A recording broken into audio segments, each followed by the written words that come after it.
कौन है? मेरे पास बहुत से खिलौने हैं।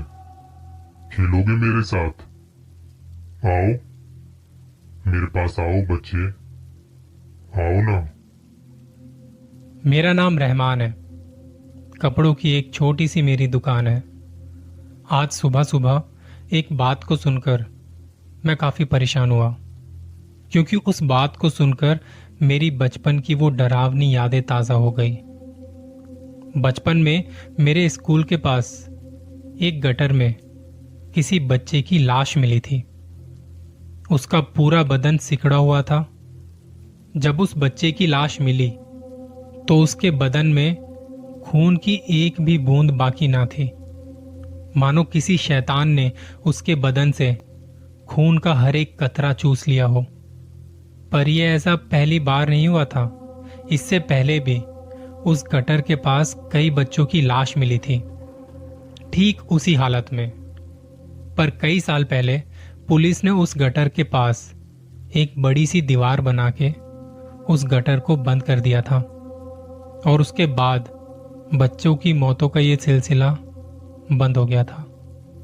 तो फिर आज वहां कैसे किसी बच्चे की मौत हो सकती है? आखिर वहां क्या हुआ होगा जो उस बच्चे को मौत के करीब ले गया होगा? इस बात का जवाब शायद कोई नहीं जानता, पर मैं जानता हूं। उस बच्चे की ही नहीं बल्कि आज तक हुई सभी मौतों का कारण वो गटर नहीं था, बल्कि उस गटर में जो रहता था, जो रहता है, शायद वो है। आज इतने सालों बाद इस घटना को सुनकर मुझे काफी बुरा लगा। मेरा बहुत मन किया कि एक बार जाकर देखूं कि आखिर वहां हुआ क्या था, पर मेरी हिम्मत नहीं हो रही थी, क्योंकि मुझे आज भी वो डरावनी आंखें याद हैं। आज भी उसे याद करके मेरे रोंगटे खड़े हो जाते हैं। मैं आज आपको उस खौफनाक घटना के बारे में बताने जा रहा हूं, जिसके कारण कई बच्चों की मौत हो गई है। कुछ साल पहले की बात है, जब मैं 7वीं क्लास में पढ़ा करता था। मेरे स्कूल के सामने एक बड़ा सा ग्राउंड था। बचपन में खेल कूद का शौक किसे नहीं होता, और मैं भी उन्हीं बच्चों में से एक था जो स्कूल के बाद भी घर जाने के बजाय देर तक बाहर खेला करते थे। मैं जिस ग्राउंड की बात कर रहा हूं, उसी के बिल्कुल पास में एक बड़ा सा गटर था, जो सीधा गांव से बाहर जाकर एक नदी में मिलता था। वैसे तो वो गटर सूखा हुआ था, उसमें गांव का किसी भी तरह का कोई पानी नहीं बहता था। लोग बताते हैं कि अंग्रेजों के जमाने में उसे बनवाया गया था, पर शायद उसका काम अधूरा ही रह गया। लेकिन उस वक्त स्कूल में एक बात सुनी थी। कहा करते थे कि उस गटर से अगर पानी के बहने की आवाज आने लगे तो उससे दूर ही रहना चाहिए। उस गटर का जो साइज था ना, वो किसी बच्चे को तो क्या, किसी नौजवान को भी आराम से बहा कर ले जा सकता था, और इसलिए उस गटर के पास कोई भी नहीं जाता था।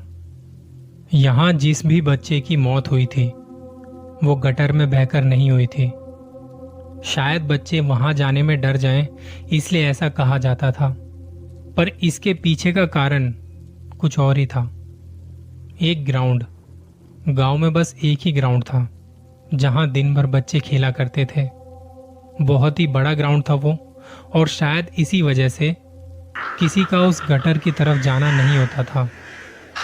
ऐसे ही एक दिन की बात है, मैं स्कूल खत्म होने के बाद भी अपने दोस्तों के साथ उस ग्राउंड में खेलता रहा। शाम ढल रही थी, अंधेरा होने में कुछ ही वक्त रह गया था। वैसे तो मेरे साथ हुई उस घटना से पहले भी वहाँ कुछ बच्चों की मौत हुई थी, पर बचपन में खेल कूद के अलावा कौन इतना याद रखता है। उस दिन मैं और मेरे दोस्त क्रिकेट खेल रहे थे। अंधेरा होने वाला था और बॉल ठीक से दिखाई नहीं दे रही थी।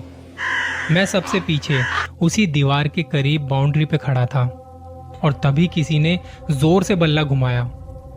सूरज अब करीब करीब डूब चुका था।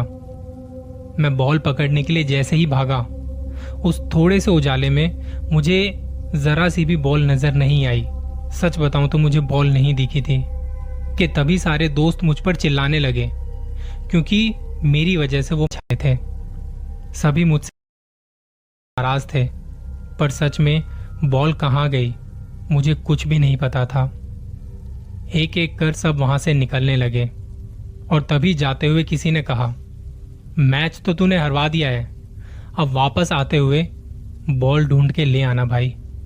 तब मैंने उससे कहा, भाई मुझे बॉल दिखाई ही नहीं दी तो मैं बॉल को कैसे पकड़ लेता। तो उसने कहा, आंखें फूट गई थी क्या तेरी, इतनी बड़ी बॉल तुझे दिखाई नहीं दी। तू जा जा उस गटर के पास और बॉल ढूंढ के ला, बॉल वहीं कहीं गई है, और कल जब खेलने आएगा ना तो बॉल लेके आना। मैंने नाराज होते हुए पीछे मुड़ के देखा। दूर दूर तक बस अंधेरा ही अंधेरा नजर आ रहा था। ग्राउंड के आसपास कुछ एमसीडी की लाइट्स जरूर लगी थी, पर उनकी रोशनी इतनी कम थी कि उस रोशनी में बॉल को ढूंढ पाना बहुत मुश्किल था। अब एक एक कर सारे दोस्त वहां से जा चुके थे। मैं अकेला ही उस ग्राउंड में था। मैंने एक गहरी सांस भरी और मुड़कर उस गटर की तरफ जाने लगा। मैं बिल्कुल उस गटर के पास जाके खड़ा हुआ, यहां वहां बॉल को ढूंढने की कोशिश कर रहा था। और तभी तभी मुझे उस गटर से पानी के बहने की आवाज सुनाई देने लगी। और फिर मुझे वो बात याद आ गई कि अगर इस गटर से पानी के बहने की आवाज सुनाई दे तो तुरंत वहां से दूर चले जाओ, पर अगर मैं खाली हाथ लौट जाता तो फिर कोई मुझे अपने साथ खेलने नहीं देता।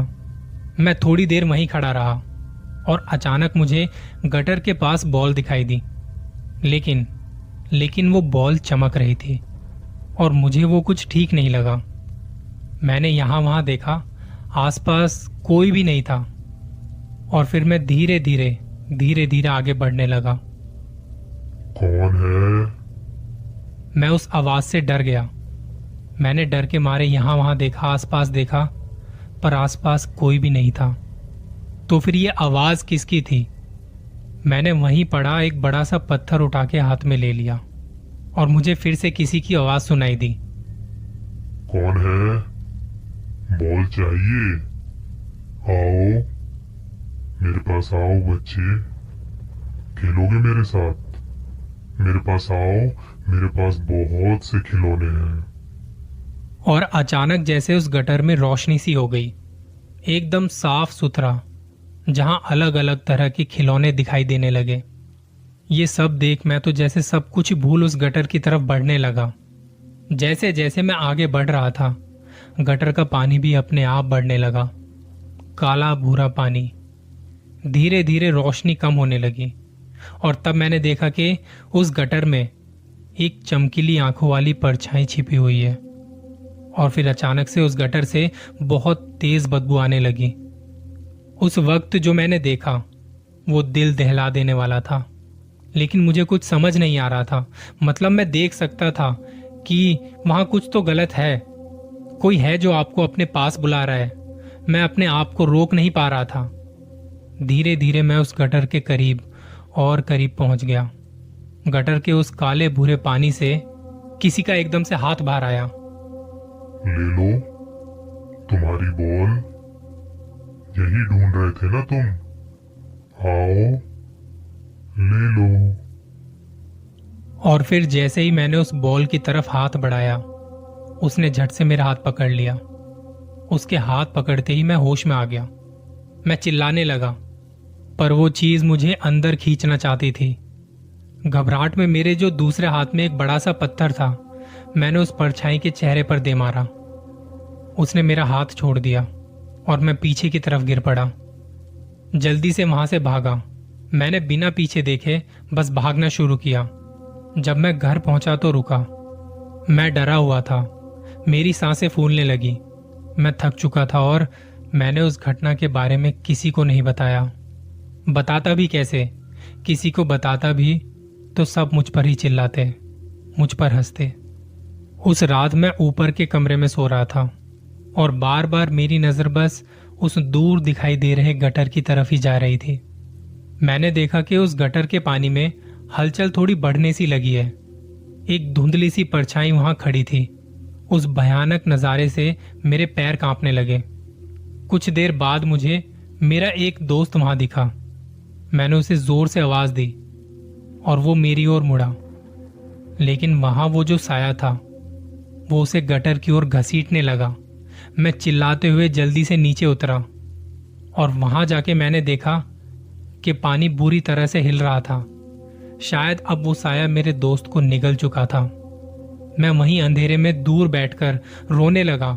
मैं बहुत रो रहा था और कुछ ही देर बाद बहुत सारे लोग वहां जमा हो गए। मैंने अपने दोस्त के पिताजी को रोते हुए सारी बातें बताई, लेकिन मैं तब चौंक गया जब उन्होंने खिड़की की तरफ इशारा करते हुए बताया कि तुम्हारा दोस्त वहां है, वो ठीक है। और उसके बाद लोगों ने मेरा खूब मजाक बनाया। मैं चुपचाप अपने घर में चला गया। 3 दिन बाद मुझे पता चला कि मोहल्ले का एक लड़का बुखार की वजह से चल बसा। मैं उसके घर गया, तब उसकी दादी ने बताया कि खेल खेल में किसी दूसरे बच्चे के साथ झगड़ा हुआ था और तब किसी और ने हमारे बच्चे को काट लिया था। अब मेरे रोंगटे खड़े हो गए थे ये बात सुन के, क्योंकि मुझे पता था कि उस बच्चे की मौत की वजह बुखार नहीं, मेरे दोस्त का काटना ही था। मैं अपना शक दूर करने के लिए अपने दोस्त के घर गया। मैंने उससे जाके पूछा कि उस रात उस गटर के पास तू ही था ना? पर उसने मेरी बात का कुछ जवाब नहीं दिया, कोई जवाब नहीं। मैंने उसको फिर से बोला कि चल अपना मुंह खोल और अपने दांत दिखा। तभी मुझे मेरे दोस्त के मुंह से वो भयानक बदबू आने लगी और मेरे उस सवाल से वो आग बबूला हो गया। मुझे पागलों की तरह घूरने लगा। थोड़ी देर मैं भी उसकी आंखों में देखता रहा। तब मुझे उसकी आंखों में वही चमक नजर आई जो उस गटर की परछाई में मैंने देखी थी। मेरे रोंगटे खड़े हो गए। मैं जल्दी से उससे दूर हुआ। ये सब देख मैंने पूरी बात अपने दोस्त के मम्मी पापा को समझाने की कोशिश की, लेकिन वो मुझ पे ही भड़क गए। इस घटना के बाद मैं अपने मामा जी के घर रहने आ गया, उनके पास आ गया। और इस दौरान मैंने वहां 3-4 बच्चों के मारे जाने की खबर सुनी। मोहल्ले में उस प्रेत के साथ मेरे दोस्त का नाम बार बार जोड़ा जा रहा था। तो अब इसके बाद उसके मम्मी पापा उसे लेकर इस शहर को छोड़कर कहीं दूर चले गए। और कुछ ही दिनों बाद में पता चला कि मेरा दोस्त बिना बताए कहीं चला गया है। उसके माँ बाप भले ही अपने बच्चे को लापता समझते हों, लेकिन मेरा दिल जानता है कि वो कहीं नहीं गया। वो उस गटर वाले प्रेत की बलि चढ़ गया होगा। आपकी बातों पर कोई यकीन नहीं करेगा जब तक किसी इंसान के साथ खुद वो नहीं बीत जाता जो आपके साथ बीता है। तब तक उसे यकीन नहीं होता, सामने वाले को जरा यकीन नहीं होता। अपना ख्याल रखिएगा। जल्दी मिलूंगा किसी और कहानी के साथ। ध्यान रखिए, किसी की नज़र आप पर तो नहीं।